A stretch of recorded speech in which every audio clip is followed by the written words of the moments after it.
This is Jonathan Agger, the fifth Pro Boxing Fans, joined by Spencer Fearon here at the Okolie-Billam-Smith press conference. Spencer, first of all, you've done an interview for The Fight Is Right with Lawrence Okolie just then. What did you take from him? What did he tell you about the upcoming fight? No, he's very relaxed, and a relaxed fighter who's not on edge, they're very, very dangerous. And I think also it's like, I think Lawrence Okolie doesn't just want to beat Chris Billam-Smith. I think Lawrence Okolie also wants to beat Shane McGuigan. So because of that, I find it a very intriguing fight. That's the thing. I mean, they've been together in the same camp for years, and now they're going up against each other. How difficult or easy is that as a fighter? Or will they not even be thinking about it? No, it does, because you know the guy, and familiarity breeds contempt. You know what I mean? And you're going to know what to look out for, you're going to know what to be wary of, but you're also going to know the things where you can capitalize on. Even though they're not with the same trainers, but you know, like, energy don't lie, so they could feel that. So it's going to be interesting how Chris Billam-Smith, being a shorter fighter who can punch, can get into punching range and hit Lawrence Okolie without Lawrence Okolie tying him up and clapping him with a right hand or you know, punching down on the trajectory of a shot, like a chopping right hand shot, for him to evade that. So it's going to be very, very interesting. And then just going back to Saturday night, Anthony Joshua returning from two back-to-back defeats to win. Your assessment of his performance, Spencer? My assessment was very, very critical there.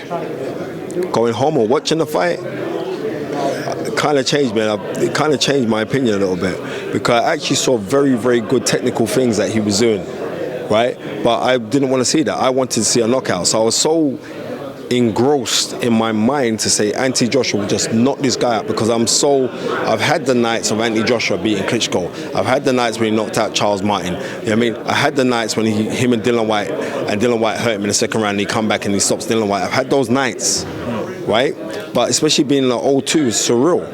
So I was, and all of that kind of things, like Anthony Joshua coming out in a walkout, you know what I mean, with K-Trap, who is like, he's my guy. I know K-Trap's parents really, really well.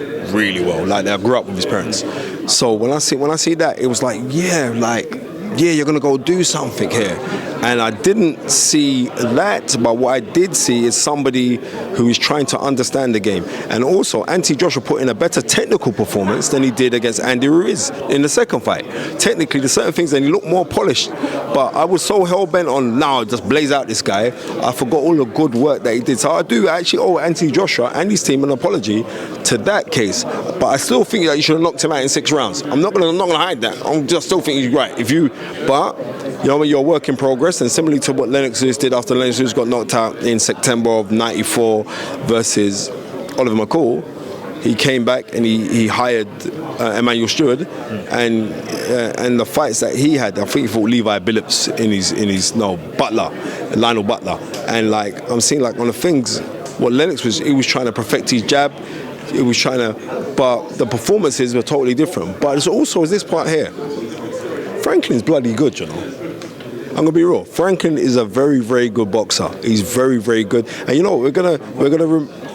I think down the line, to see how Franklin performs against other guys, then we're gonna know really how to gauge it. I hope that Franklin gets a win very, very soon as well. That's what I hope.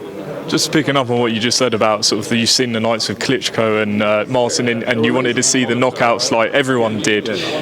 Just what do you make of people? I mean, Simon Jordan was on TalkSport saying that he doesn't take any risks anymore. He's not willing to take that risk to get that knockout. Would you agree or not? I don't think it's a case of that. I think what Anthony Joshua really needs is a mental laxative, because to me, I think there's a blockage there in his head that he needs to take care of. There's a small blockage there, but I think that he'll be able to overcome that just by keep on working and being loyal to Derek James, by keep on working. But there is certain things in Anthony Joshua that I would like to see that's the killer just come out in him, because he's got it. I swear for God, I wish I was his size, right? Because Anthony Joshua is amazingly athletic. Stick to your athleticism, because if you did that, I don't think nobody can stand with you. And, you know, obviously there's a lot of talk about potential rematch with Dillian White. Is that something you want to see, or do you want to see a different fight? No, I wouldn't mind seeing that, but that fight needs to happen next. Dillian's talking about he wants one more fight, and no, have that fight next. I ain't got time to dilly-dally and mess around. Have that fight next. Final question, Spencer. Obviously, the breaking news this morning was about Amir Khan failing a test. What was your reaction to what you've heard this morning? Amir Khan failed the test, but it was so minute what was found in his system that UKAD actually said that they do not believe that it was intentional, which was found in him, right? So if the UKAD have come up with that, and even though he's been given a 2-year ban, what difference does it make? Amir Khan's retired. That's like me giving 300 years jail sentence to Jimmy Savile. It doesn't matter. It's done. It's finished. So, what does it mean? It means nothing at all. Okay, Spencer, thank you for your time, and we'll catch up soon, all right?